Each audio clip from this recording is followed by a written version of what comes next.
नमस्कार भाइयों और बहनों। आज मैं लेकर आई हूँ एक और नई कहानी, बृहस्पतिदेव की कथा।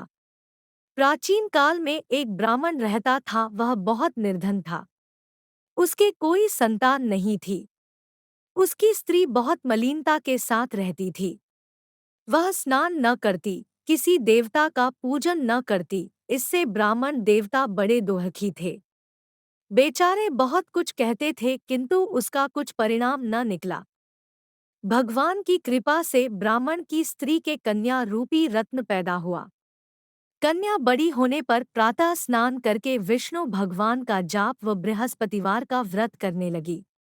अपने पूजन पाठ को समाप्त करके विद्यालय जाती तो अपनी मुट्ठी में जौ भर के ले जाती और पाठशाला के मार्ग में डालती जाती।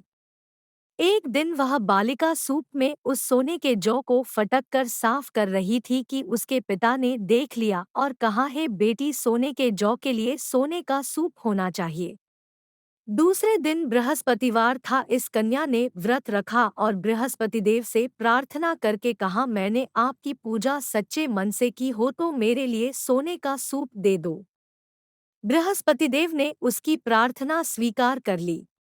रोजाना की तरह वह कन्या जौ फैलाती हुई जाने लगी। जब लौटकर जौ बीन रही थी तो बृहस्पतिदेव की कृपा से सोने का सूप मिला। उसे वह घर ले आई और उसमें जौ साफ करने लगी, परंतु उसकी माँ का वही ढंग रहा। एक दिन की बात है कि वह कन्या सोने के सूप में जौ साफ कर रही थी। उस समय उस शहर का राजपुत्र वहां से होकर निकला। इस कन्या के रूप और कार्य को देखकर मोहित हो गया तथा अपने घर आकर भोजन तथा जल त्याग कर उदास होकर लेट गया। राजा को इस बात का पता लगा तो अपने प्रधानमंत्री के साथ उसके पास गए और बोले, हे बेटा, तुम्हें किस बात का कष्ट है? किसी ने अपमान किया है अथवा और कारण हो सो कहो, मैं वही कार्य करूँगा जिससे तुम्हें प्रसन्नता हो। अपने पिता की राजकुमार ने बातें सुनी तो वह बोला, मुझे आपकी कृपा से किसी बात का दुख नहीं है। किसी ने मेरा अपमान नहीं किया है, परंतु मैं उस लड़की से विवाह करना चाहता हूँ जो सोने के सूप में जौ साफ कर रही थी।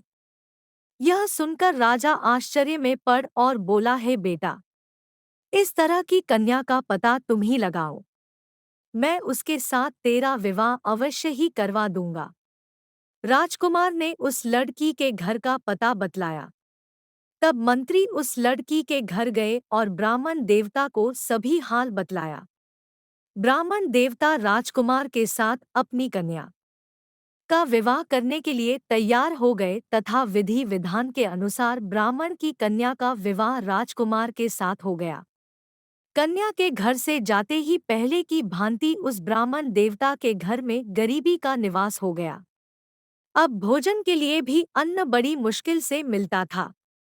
एक दिन दुखी होकर ब्राह्मण देवता अपनी पुत्री के पास गए। बेटी ने पिता की दुखी अवस्था को देखा और अपनी माँ का हाल पूछा। तब ब्राह्मण ने सभी हाल कहा। कन्या ने बहुत सा धन देकर अपने पिता को विदा कर दिया। इस तरह ब्राह्मण का कुछ समय सुखपूर्वक व्यतीत हुआ। कुछ दिन बाद फिर वही हाल हो गया। ब्राह्मण फिर अपनी कन्या के यहाँ गया और सारा हाल कहा तो लड़की बोली, है पिताजी, आप माताजी को यहाँ लिवा लाओ। मैं उसे विधि बता दूंगी जिससे गरीबी दूर हो जाए। वह ब्राह्मण देवता अपनी स्त्री को साथ लेकर पहुँचे तो अपनी माँ को समझाने लगी, है माँ, तुम प्रातःकाल प्रथम स्नानादि करके विष्णु भगवान का पूजन करो तो सब दरिद्रता दूर हो जाएगी। परंतु उसकी मांग ने एक भी बात नहीं मानी और प्रातःकाल उठकर अपनी पुत्री के बच्चों की जूठन को खा लिया। इससे उसकी पुत्री को भी बहुत गुस्सा आया और एक रात को कोठरी से सभी सामान निकाल दिया और अपनी माँ को उसमें बंद कर दिया। प्रातःकाल उसे निकाला तथा स्नानादि करा के पाठ करवाया तो उसकी माँ की बुद्धि ठीक हो गई और फिर प्रत्येक बृहस्पतिवार को व्रत रखने लगी। इस व्रत के प्रभाव से उसके माँ बाप बहुत ही धनवान और पुत्रवान हो गए और बृहस्पति जी के प्रभाव से इस लोक के सुख भोग कर स्वर्ग को प्राप्त हुए। धन्यवाद सभी को। मिलते हैं अगली वीडियो में एक और नई कहानी के साथ। जय हिंद, जय भारत।